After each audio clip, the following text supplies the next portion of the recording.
It is May 31st, 2023. We're here at High Hopes on Townwoods Road in Old Lyme, and we are having a conversation as part of the project we're doing to capture an oral and video history of High Hopes. We're doing this in conjunction with our upcoming 50th anniversary, and I'm here with Tia Smith and Judy Lovelace. Thank you for talking to us, to me. And if you wouldn't mind just introducing yourselves and maybe just a brief what your involvement with High Hopes has been. Okay. Well, I'm Judy Lovelace, and I received a phone call one day. And when I picked up the phone, this woman on the other end said, "Mrs. Lovelace." Now, at that time, I was about 25, and Sis Gould was a woman who had called. She said, "I understand that you liked horses, and you like to ride. I want you to come out to see a program with Betty Green's class." And we lived in Essex, and so I knew Betty Green, and I went. And Judy, will you just explain who Betty Green was? Betty Green was the teacher at Essex Elementary School for, I call them gifted children, but they're gifted in a different way than most people, but they are special kids. And it was an integrated class, so different ages, and anyway. So Sis Gould phoned and extended that invitation to come see Betty Green's class ride. Yeah. And the question was, would I be interested? Well, all I had to do was look and say, yes, this is absolutely unbelievable. I love what you're doing, and sign me up. And that was the beginning. And Sis never was Mrs. Gould again, and I was never Mrs. Lovelace again. And Tia, if you would introduce yourself. I'm Tia Smith, and I started volunteering in 1991, and I have been a sidewalker and a horse leader, and now I help with the benefit, but I that's what I've been basically doing. But my claim to fame was the year 1995, when I recruited the 1,500 volunteers for the Special Olympics. The World Games Special Olympics were held here as far as equestrian only. All the other Olympics were in New Haven, except for sailing. But anyway, that was a full commitment job. And Kitty said, "Oh, it'll just take a little time." And Tia, so going, to contrast that, Judy getting that call, Yes. and it must have been 1974, directly from Sis of, do you want to come see maybe be a first volunteer, to then 95, you said, the World Games? Yes, but in 91, I was between jobs, and I was trying to think of what I wanted to do with my life, and I thought, while I'm between jobs, why don't I do some volunteer work? And I've always believed that pet therapy was effective, and this spoke to me. And what was, so to contrast that, 1974, a personal phone call, one volunteer at a time, to now you're trying, how many volunteers did you need at the World Games? 1,500. And how difficult was it? And did you get a sense that in the community by that point, people were like, oh, High Hopes, or... Well, a great deal of it was done in New Haven, but when they got on campus, that was my charge, to sort of put people... Well, I'm not sure what I did, but it was a matter of getting the World Game to happen, with the grounds being taken care of and the horses being managed. It was all done by volunteers, and then also with the actual games themselves. And I have some stories about that. But anyway, that was that period. But I started as a sidewalker and a horse leader. That's how I got into it. And it's probably important that we recognize Elsie Vera, Lower Connecticut Valley Riding Association, and I mean that was truly a community event. And the fact that, well, there was Lois Fitzgerald who came into our house and took all the notes.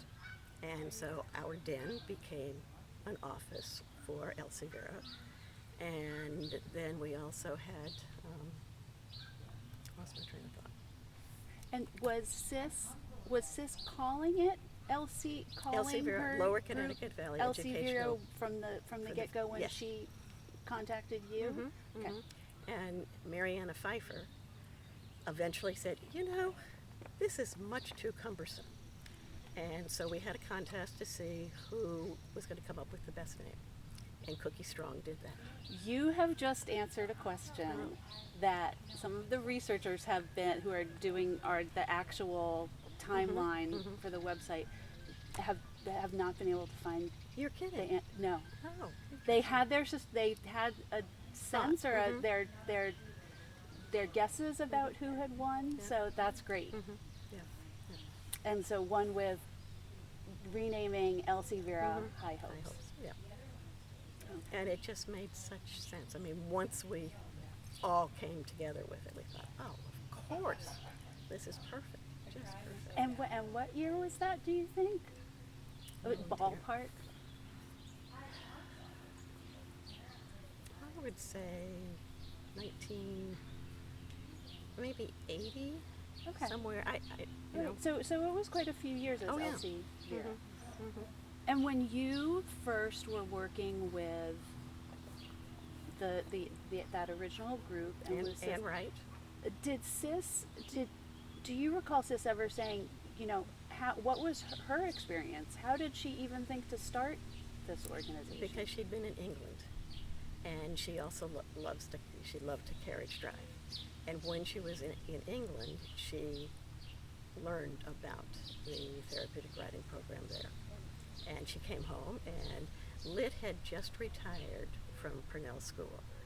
And so he said, okay, Sis, now you can do your therapeutic riding. And she came home, and, you know, Grace Hamilton got involved, and all of kind of the movers and shakers of Essex and Old Lyme just said, yes, this is something we want to do. This is going to be important. And then both of you had, you know, your first experiences here were as sidewalkers. Tia, do you remember the first time that you arrived to this property, the sidewalk, and what your impression was? Actually, I didn't. I just sort of walked in, and the first thing they had me do was stuff envelopes for the for the Symphony? well, maybe it was that, but it also could have been for the ask. You know, and my stuffers were Bernie Slater, and she was one of the Bernie Siegel's cancer survivors, and I learned so much about attitude, and you know, she had beaten cancer for 100 years and whatever. I mean, that was an inspiration in itself. But no, I don't remember the first time I sidewalked, but I do remember I had some specific riders that absolutely changed my life. And who were some of those riders? Pat Burns. That's the one I really should talk about, because for years, and I still see her, Pat Burns had MS, and when she first came to High Hopes, she was walking, you know, and she is now flat on her back. But she went through 3 horses. In other words, Carolyn Jagelski was the therapist with her, and she made changes in horses depending on what Pat needed. Is this the time to tell a story about Pat? I think it is.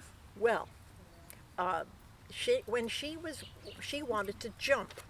Now, jumping is a problem for insurance, for anything. But she really did want that, and she was on a little horse named Chaucy, I think, Chaucette. I think she was a little Morgan, not a Morgan, but a quarter horse. Well, I'm a sidewalker, and somebody's on the other side. Carolyn Jagelski is the instructor and therapist, and I think Emily was actually driving the horse at that point. Well, we jumped, but that meant we all jumped. Everybody had to go over the jump. It wasn't a big jump, but the horse tucked his legs, and it was taken on video. Kitty was pretending she didn't know what was happening because it did not follow the instructions at all. And it changed Pat's life. It was a goal, and it happened. And it was really terrific. I mean, that kind of joy just doesn't happen to people who are in trouble, and it happened. That's great. That's a wonderful story. That's great. That's great. That sort of thing. And Judy, do you recall like your first actual experience as a sidewalker, or that? What happened with me basically was that it was the beginning of a new phase for me. That the kids were growing up, and I was not working, and so it was a case of, well, what can I do to volunteer? And so our house and our Volkswagen bus became the vehicles that were used, because we went from one barn to another barn to another barn. And it took a while, but we finally said, you know what? This is crazy. I said, sis, we don't want to be nomads. We want to have a presence. And so that's when this started. And I have to say, though, that every volunteer, every person who had a horse that was suitable for the program, they all came and just said, here's our horse. We will move them, we will do what we need to do, because this is really important. And that was the beginning. And where were some of those properties that you were moving around? Well, Kingswood, and in Westbrook, and I can't remember now, Sis is first, absolutely, yes, thanks, Johnny. Yes, and Sis gave us everything we needed. It was absolutely wonderful. Sis's would have been in line on Mount Archer. Mount Archer. Mm-hmm. Okay. Yeah. Okay. And then so Sis's Westbrook is Westbrook Hunt Westbrook Club? Hunt Club. Mm-hmm. Patty Peoples. We were there for a while. We were at Race Hill for a while. We were at in Chester. Carol. Can't remember her last name right now. Anyway, and it was just wonderful. I mean, people would trailer their horses for miles, and